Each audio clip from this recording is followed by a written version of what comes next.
ओम श्री साईनाथाय नमः। ओम श्री साईनाथाय नमः। ओम श्री साईनाथाय नमः। सभी साईं भक्तों को नमस्कार। साथियों, कथा प्रारंभ करते हैं। जैसा कि पिछले भाग में आपको सुनाया था कि माधव और उसके भाई को घर में रखी हुई चिट्ठी मिली। उनकी माँ ने कोई मन्नत मानी थी कि माता सप्तशृंगी के यहाँ जाकर वो मन्नत पूरी होनी थी।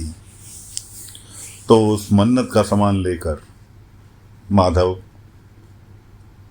और उसके भाई दोनों बाबा के पास पहुंचते हैं कि साईं, आप ही के कहे अनुसार, आप ही के बताए हुए रास्ते के अनुसार हमारे लिए तो आप ही भोलेनाथ हैं, आप ही माँ शक्ति हैं, आप ही गुरु हैं। इसलिए यह मन्नत का सामान आप स्वीकार कीजिए।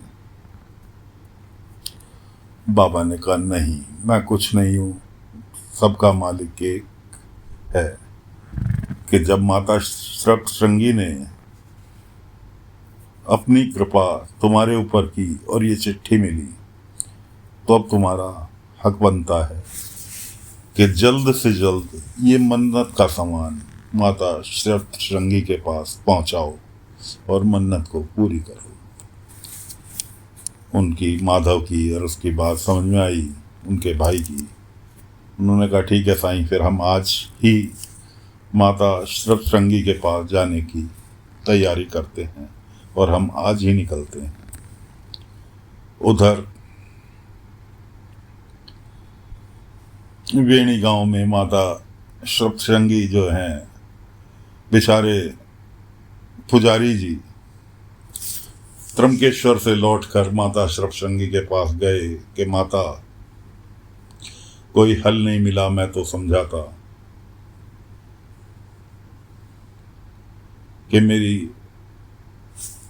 कि आपने मुझे बाबा भोलेनाथ के पास ले जाने के लिए कहा है, लेकिन कोई हल नहीं मिला।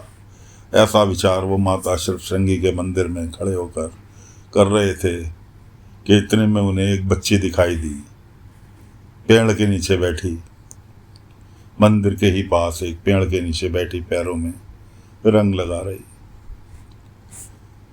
बच्ची ने पंडित जी से पूछा, पंडित जी, आप कुछ परेशानी में लग रहे हैं। पंडित जी का, नहीं, ऐसा कुछ नहीं है। बच्ची ने कहा, नहीं पंडित जी, आप कुछ तो छुपा रहे हैं, कहने से मन हल्का हो जाता है, इसलिए बता दीजिए। कि नहीं बेटा, आप रंग लगाओ पैरों में अपने, और कुछ नहीं ऐसा।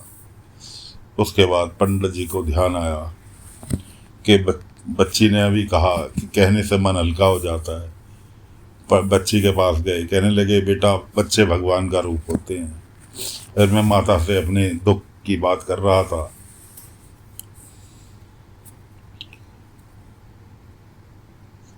लेकिन मैं तुम्हें बताता हूँ। पंडित जी ने अपनी पूरी बात बताई कि माता ने मेरे से कहा था कि बाबा के पास जाओ। अब मेरी नज़र में तो जो बाबा थे, मैं उनके पास ही आया। बच्ची ने कहा कि शायद किसी और बाबा की ओर इशारा किया हो माता ने। क्या तुमने कभी साईं बाबा का नाम सुना है? शायद वो साईं बाबा के पास भेजने की बात कर रही हूँ, शिरडी के साईं बाबा। पंडित जी कहने लगे, ऐसा तो मैंने सोचा ही नहीं था। शिरडी में कोई साईं बाबा है? कि हाँ, शिरडी में साईं बाबा हैं जो सबके दुख दूर करते हैं। पंडित जी बच्ची की बात सुनकर मंदिर के पास को गए। माता, मुझे नहीं पता था कि कौन साईं बाबा है। अब बच्ची ने समझाया तो शिरडी कहाँ है, कौन साईं बाबा है, मुझे तो कुछ भी नहीं पता। पूछता हूँ गांव वालों से, बच्ची से ही पूछता हूँ। देखा तो वहाँ पेड़ के नीचे से बच्ची गायब। जिस पेड़ के नीचे बच्ची बैठी थी, वहाँ से वो गायब। और उसके रंग भरे पैरों के निशान माता के मंदिर में जाकर माता की मूर्ति के पास समाप्त होते। पंडित जी समझ गए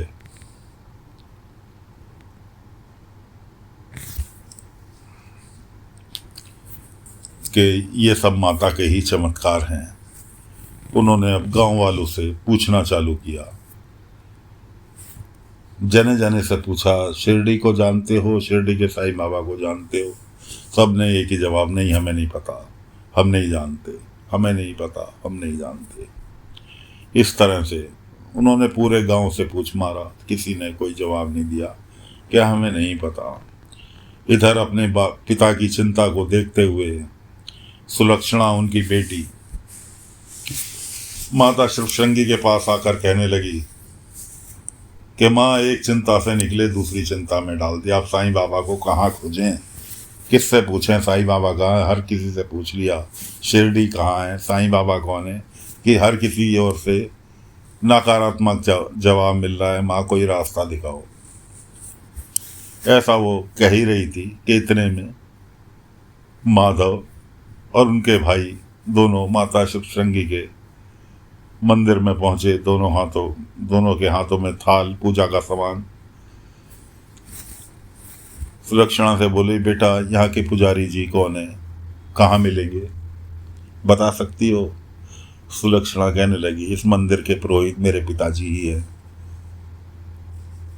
और मैं अभी उनको बुला कर लाती हूँ।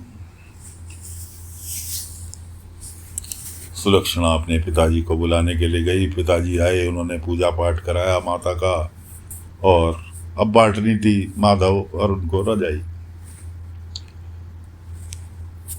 रजाई बांटनी थी मन्नत के अनुसार गरीबों में। तो कहने लगे, पंडित जी एक कृपा और कर दो, बेटी को हमारे साथ भेज दो, हमें गरीबों में रजाई बांटनी है। पंडित जी कहने लगे, नहीं, मैं मुखिया के पास आपको ले चलता हूँ, मुखिया को आपकी रजाई बिठवा देगा। माधव कहने लगे कि पंडित जी, आपकी बेटी सुशील, संस्कारी, इसे ज़्यादा अच्छा पता होगा कौन गरीब है, किसको देना उचित होगा। पंडित जी कहने लगे, भेज तो देता, लेकिन कि क्या लेकिन, बताओ, कोई समस्या है? बाप बेटी की नज़रें मिली। बेटी खुद ही बोली कि माफ़ करना, पूरे गांव में मैं मनहूस के नाम से फेमस हूँ, मुझे हर कोई मनहूस कहता है।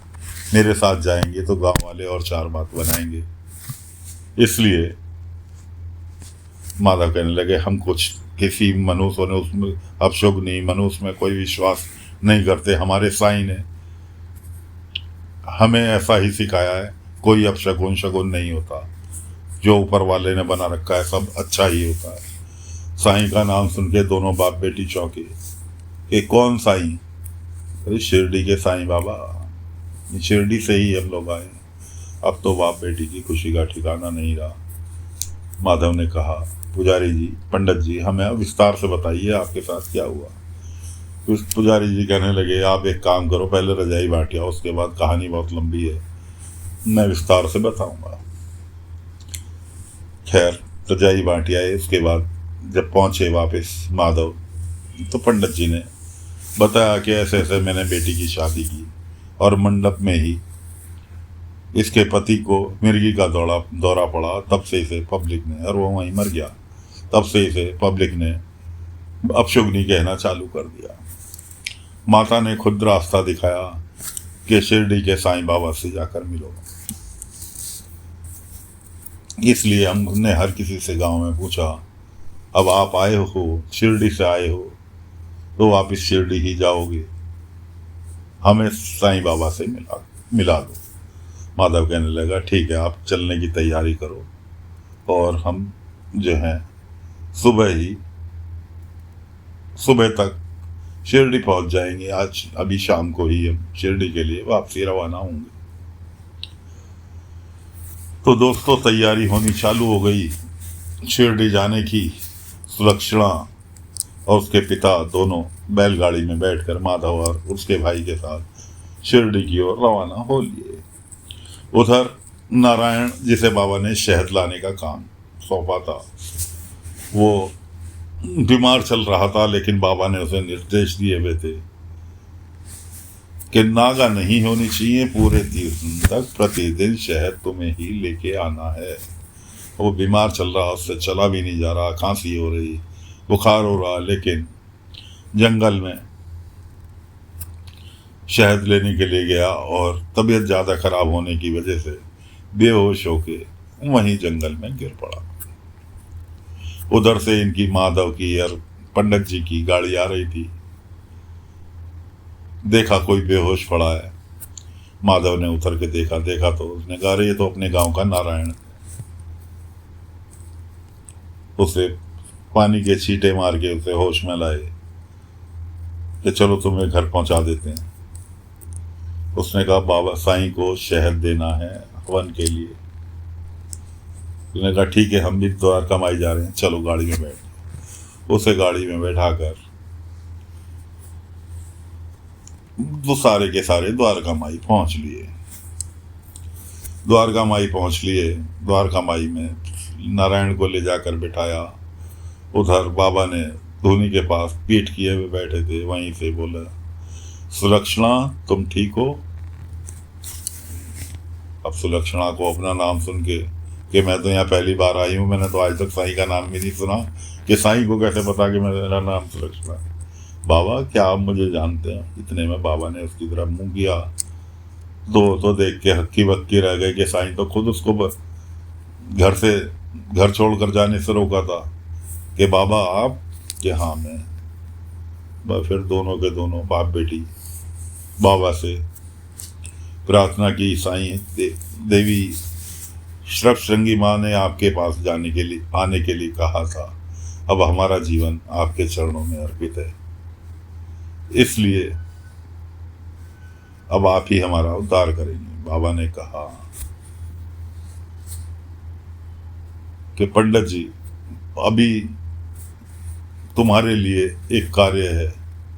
15 दिन तक इस हवन कुंड में जो बाबा की धुनी थी, विधि विधान के साथ आप यज्ञ करेंगे, आहुति देंगे। 15 दिन तक आप कहीं नहीं जाएंगे।